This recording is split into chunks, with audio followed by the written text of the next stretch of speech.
ഇനി മറ്റു വാർത്തകളിലേക്ക്. കോഴിക്കോട് വടകരയിൽ 9 വയസ്സുകാരിയെ വാഹനമിടിപ്പിച്ച് കടന്നു കളഞ്ഞ പ്രതി പിടിയിൽ. വിദേശത്തായിരുന്ന പ്രതി ഷെജിൽ കോയമ്പത്തൂർ വിമാനത്താവളത്തിൽ വെച്ചാണ് പിടിയിലായത്. പ്രതിയെ പോലീസിന് കൈമാറും. ഇയാൾക്കായി പോലീസ് ലുക്കൌട്ട് നോട്ടീസ് പുറത്തിറക്കിയിരുന്നു. MS അനീഷ് കുമാർ വിവരങ്ങളുമായി. അനീഷ്, ഏതാണ്ട് 1 വർഷത്തിന് ശേഷം കഴിഞ്ഞ ഫെബ്രുവരിയിലാണ് അപകടത്തിൽ ഈ കുട്ടിയുടെ മുത്തശ്ശി മരിക്കുകയും ഈ കുഞ്ഞ് കോമ സ്റ്റേജിലാവുകയും ചെയ്തത്. 1 വർഷത്തിന് ശേഷമാണ് ഇയാൾ പിടിയിലാവുന്നത്. എങ്ങനെയാണ് ഇയാളെ പിടിക്കാൻ പോലീസിന് കഴിഞ്ഞത്?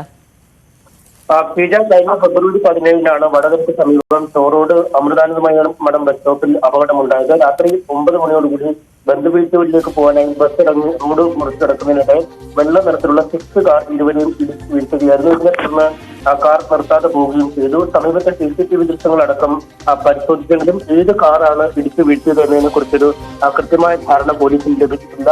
മുത്തശ്ശി ആ സ്ഥലത്ത് വെച്ച് തന്നെ മരിക്കുകയും പിന്നീട് തൃശാന എന്ന കുട്ടി മാസങ്ങളോളം കോമ സ്റ്റേജിൽ ആശുപത്രിയിൽ ചികിത്സയിൽ പ്രവേശിക്കുകയും കിടക്കുകയും ചെയ്യുന്ന ഒരു സാഹചര്യമുണ്ട്. പക്ഷേ പോലീസ് ഇതിനിടയിലൊക്കെ അന്വേഷണം നടത്തുമെങ്കിലും കാരണത്തിന് യാതൊരു തുമ്പും ലഭിക്കാത്ത സാഹചര്യമുണ്ടായി. പിന്നീട് ഈ ഇൻഷുറൻസ് പുതുക്കുന്നതുമായി ബന്ധപ്പെട്ട് നടത്തിയ അന്വേഷണങ്ങളാണ് ഈ പ്രതി ഷെജിലിലേക്ക് എത്തിപ്പെടാൻ പോലീസിനെ സഹായിച്ചത്. അപകടം നടന്ന ശേഷം ഈ CCTV ദൃശ്യങ്ങൾ ഇല്ലാത്ത വഴിയിലൂടെ ഷെജില് പോവുകയും ഭാര്യ വീട്ടിലെത്തി അവിടെ കാറിട്ടു. പിന്നീട് കാറ് മതിലിൽ ഇടിച്ച് പരിക്ക് പറ്റിയെന്ന് ചൂണ്ടിക്കാട്ടി അറ്റകുറ്റപ്പണി പൂർത്തിയാക്കി. ഇതിനായി 30,000 രൂപ ഇൻഷുറൻസിൽ നിന്നും ഷെജിൽ വാങ്ങുകയും ചെയ്തു. ഈ ഇൻഷുറൻസുമായി ബന്ധപ്പെട്ട് നടത്തിയ അന്വേഷണങ്ങളാണ് ഈ ഷെജിലിനെ പിടികൂടാൻ പോലീസിനെ സഹായിച്ചത്. ഈ അപകടമുണ്ടാക്കിയ ശേഷം പിന്നീട് ഷെജില് വിദേശത്തേക്ക് ജോലിക്ക് പോവുകയും ചെയ്തു.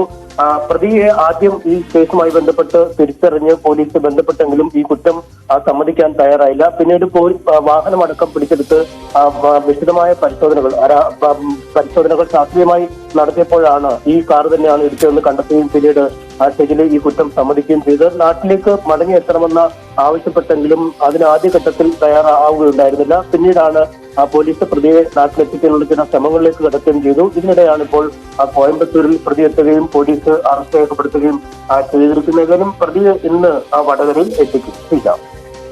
ശരി, MS അനീഷ് കുമാറാണ് വിവരങ്ങൾ നൽകിയത് കോഴിക്കോട് നിന്ന്.